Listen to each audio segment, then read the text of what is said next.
تو یہ اسلام نے ہمیں سکھایا ہے، اور اسلام نے صرف سکھایا نہیں بلکہ ہم سب کے آقا تاجدار بطحا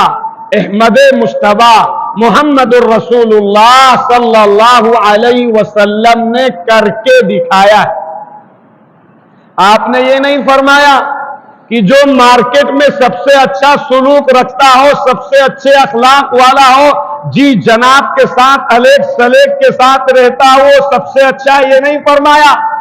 آپ نے فرمایا جو دکان میں سب سے اچھا ہو وہ سب سے اچھا نہیں ہے، فرمایا جو اپنی بیوی کے ساتھ سب سے اچھا سلوک کرنے والا ہو وہ سب سے اچھا ہے۔ اور پھر آگے آپ نے فرمایا انا خیرکم لاہلی، اور میں اپنی بیوی کے ساتھ سب سے اچھا سلوک کرنے والا ہوں۔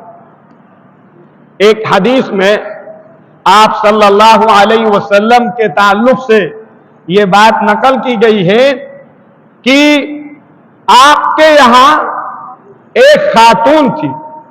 جو مینٹلی ڈسٹرب تھی،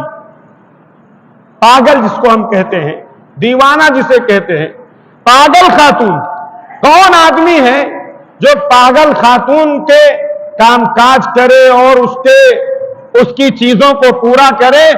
ہمیں یہ دیکھنا ہے کہ ہمارے آقا صلی اللہ علیہ وسلم نے عورتوں کے ساتھ سلوک میں اپنے آپ کو کتنا زیادہ نیچے کر کے آپ نے ہمارے سامنے عورتوں کے ساتھ اچھا سلوک کرنے کا معاملہ پیش کیا۔ وہ پاگل عورت آتی ہے آپ کی خدمت میں اور کہتی ہے کہ اے اللہ کے رسول صلی اللہ علیہ وسلم، مجھے کچھ ضرورت ہے۔ آپ تشریف لاتے ہیں، وہ آپ کے ساتھ جاتی ہے اور جو اس کے کام ہوتے ہیں، سامان خریدنے کے، سودا خریدنے کے، وہ سارے کام حضور صلی اللہ علیہ وسلم کو بتاتی ہے، اور آپ صلی اللہ علیہ وسلم اس کی ایک ایک ضرورت پہ پورا فرماتے ہیں۔ اور آپ جانتے ہیں ہمارے آقا کی شخصیت وہ ہے کہ اگر چاند کو آپ انگلی کا اشارہ دیتے ہیں تو چاند کے 2 ٹکڑے ہو جائیں، آپ سورج کو حکم دیتے ہیں تو سورج جو ہے وہ پلٹ آتا ہے۔ آپ صلی اللہ علیہ وسلم اگر درخت کو بلاتے ہیں تو درخت چیرتا ہوا زمین آپ کی خدمت میں آ کے آپ کی نبوت اور آپ کی رسالت کی گواہی دیتا ہے۔ آپ کی شخصیت وہ ہے کہ قرآن میں اللہ رب العزت نے قسمیں کھا کے آپ کا رتبہ اور آپ کا مقام بیان کیا، لیکن آپ نے عورتوں کے ساتھ سلوک میں اتنا نیچے اترے اور لوگوں کو یہ بتایا کہ نیچے اترنا،